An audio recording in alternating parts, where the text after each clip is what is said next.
ხუთი მთავარი უბედურება, რაც ივანიშვილის რეჟიმმა ჩვენ მოგვიტანა, უნდა გავიხსენოთ ახლა კიდევ აუცილებლად. პირველი, ეს არის სახელმწიფო წაგვართვა. სახელმწიფო შეისყიდა და ჩაიდო ჯიბეში. აღარა გვაქვს სახელმწიფო წოდებული პოლიტიკური ორგანიზაცია. ვისაც არ გჯერათ, გადაახვიეთ YouTube-ზე არაბთა ემირათების ნაჰაიანის შეხვედრა ივანიშვილთან მის სასახლეში და ნახავთ, როგორ საპატიო მანძილით უკან მიცუნცულებს პრემიერ-მინისტრი, ქვეყნის პოლიტიკური ლიდერი და მთელი მთავრობა აი ამ საპატიო თავმჯდომარისგან, რომელიც არაფერი არ არის რეალურად, კონსტიტუციურად და იმ ნაჰაიანისაგან უკან მიდიან სადღაც თავშეყრდნილი ბავშვები და ეს იყო შესანიშნავი ილუსტრაცია, რომ სახელმწიფო აღარ გვაქვს.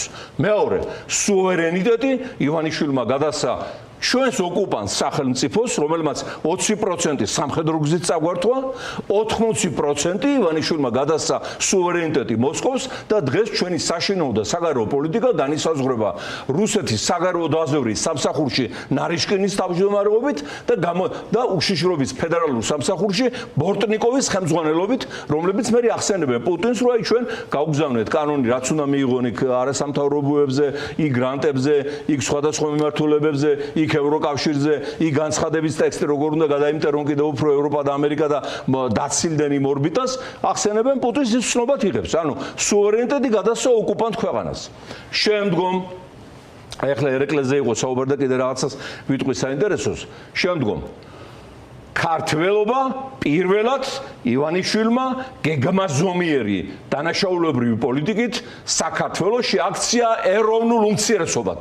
დღეს ჩვენ ვართ ნახევარზე ნაკლები ქართველები, ეს სტატისტიკა არსებობს, აღწერა სახეზია, საგულაგულოდ მალავენ, მაგრამ პატრონმა მალაო და შუბმა თავი არ დამალაო, გაიხედეთ ქუჩაში და თქვენ ახავთ მთელს აზია აფრიკას აქ და ქართველი და ადგილობრივი თითით მოკლედ საჩვენებელი გახდა და საძებნი გახდა. ანუ ერეკლეს დროს რო ერეკლეს შემდეგ უფროსწორად რო შეიერთა რუსეთმა საქართველო 700,000 იყო როგორც ამბობენ მეცნიერები რაოდენობა, მაგრამ უმრავლესობა ვიყავით მაინც როგორც ეთნიკური ჯგუფი.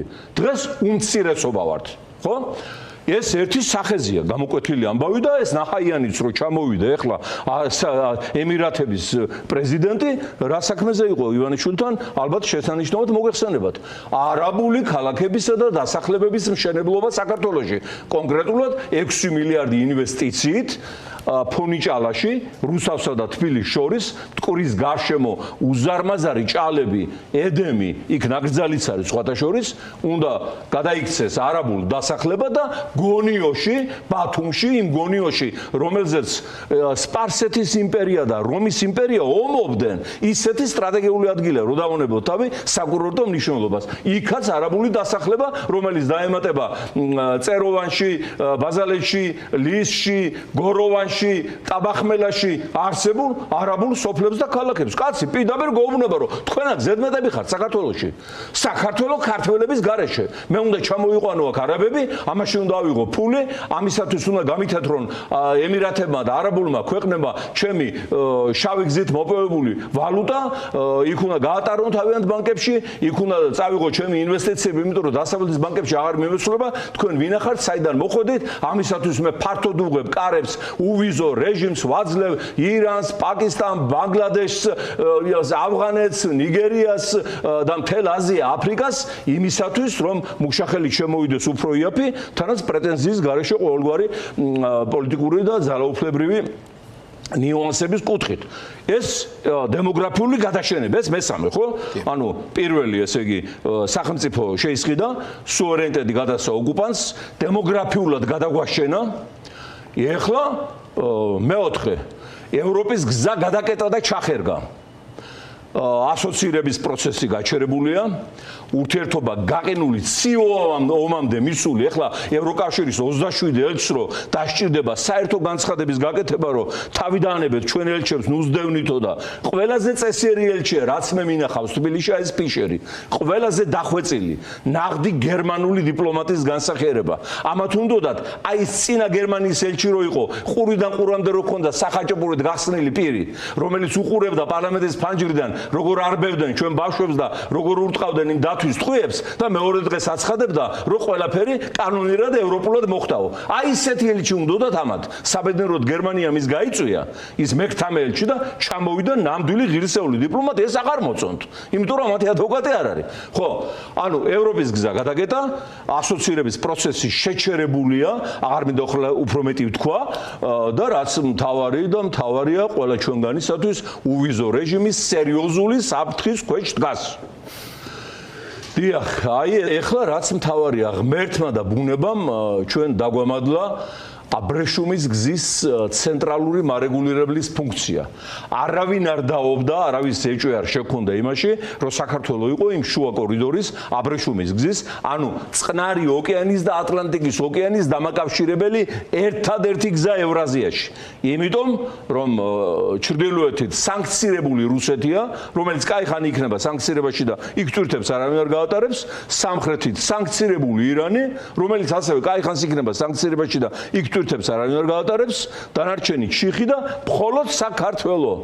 აი ამ ანტიდასავლური, ანტიევროპული, ანტიამერიკული პოლიტიკით და რიტორიკით ივანიშვილმა აიძულა ჩვენი მოკავშირეები ეძებნათ ალტერნატიული გზა, აბრეშუმის გზის კორიდორის, შუა კორიდორის და ვინც ეძებს იპოვისო და აგერ ზანგეზურის გადასასვლელი ტრამპის მეთაურობით ხელი მოაწერეს ფაშინიერმა და ალიევმა და 2 დღის უკან ამერიკის მთავრობამ გამოყო უკვე 150 მილიონი დოლარი აი ამ გზის შესაკეთებლად აღსადგენად იქვე გაივლის რკინიგზა როგორც ამბობენ კი არა ასე კომუნისტური დროს გადიოდა და ასევე გაივლის ოპტიკურ მოჭკოვანი ინტერნეტის კი რომელიც დღეს ჩვენით მარაგდება შუა აზია და მთელი ის რა ქვია სომხეთი და აზერბაიჯანი აი ახლა მეტი ვერც ერთი მტერი ვერ დაგვაკარგებდა მეც.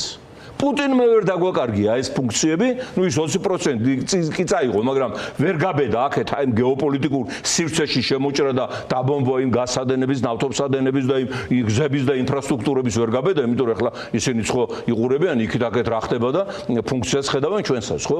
ამან ეს ყველაფერი დააგვირგვინა და გააკეთა და ახლა მე იზოლებული გავხდი, ეხლა ტრამპი შინაგანად ძალიან კეთილი პიროვნება, მაგრამ ნუ ცოტა ისეთი თეატრალური ტიპია პრეზიდენტობაში და ცოტა ბრაზიანიც ხო იცით ასაკში უკვე ბავშვივით ბუტია ხდება კაცი და ეხლა ტრამპია გამონაკლისი ასაკს ყველა თანაბრად ემორჩილება და ამიტომ ცოტა ფრთხილი წერილი კი დაუწერეთ, მაგრამ არც თუ ეხლა ისეთი რომ თლად სიამოვნებდა.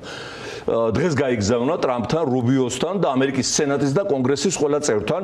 ახლა ამას უნდა მთავრობა აკეთებდეს, ამას ოპოზიცია არ უნდა აკეთებდეს, რასაც ახლა გეტყვით მე თქვენ. ბატონი ყაველაშვილი ცდილობდა დღეს შეხვედრას, მაგრამ როგორც ჩანს ხეს ჩამორთმევდა. ხო, ყაველაშვილი ისეთი სახით იჯდა გაეროს დარბაზში, მივაწერე იქ სურათს, თუ მიაქცეთ ყურადღება, რომ კენჭი გადააღლაბეთ, არ დაცადოს მეთქი. ადრე იყო ქალაქში რომ პირველად წავიდოდა კაცი, კენჭი გადააღლაბება ეტყოდნენ, არ დაგცადოს ქალაქ არ გაწყინოსო.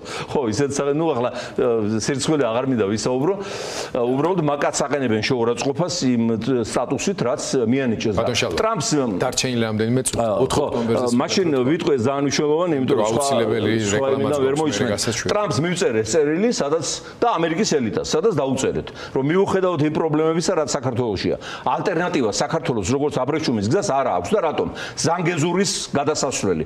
პირველი, სამხრეთით ესაზღვრება აიათოლების ირანი, რომელიც დუხს და იქ რანაირი ომი დატრიალდება არავინ არ იცის. მეორე, ჩრდილოეთით ესაზღვრება რუსეთის გიუმრის სამხედრო ბაზა, რომელიც არის დესტაბილიზაციის წყარო. მესამე, სომხების და აზერბაიჯანელების შერიგებას მივესალმებით, მაგრამ ეს პროცესი იქნება საკმაოდ ხანგრძლივი და როდის იფიქრებს კიდე რამე დაძაბულობა და ამ გზაზე ეისახება არავინ არ იცის. მეოთხე, ეს გზა, როცა გაივლის ნახიჩევანს და გადაკვეთს თურქეთს, შედის ქურთები დასახლებულ რეგიონებში და ქურთები 1000 წელია იბრძვიან დამოუკიდებლობისათვის 50 მილიონი ქურთი. ისინი კიდევ კაი ხანს გააგრძელებენ და შესაბამისად ამ გზის პერსპექტივა არის ძალიან საშიში, არაპერსპექტიული და მოუწოდებთ, რომ საქართველოზე გააკეთონ აქცენტი, როგორც შეუცვლელ აბრეშუმის გზაზე, აბრეშუმის ქვეყანაზე, აბრეშუმის ხალხზე.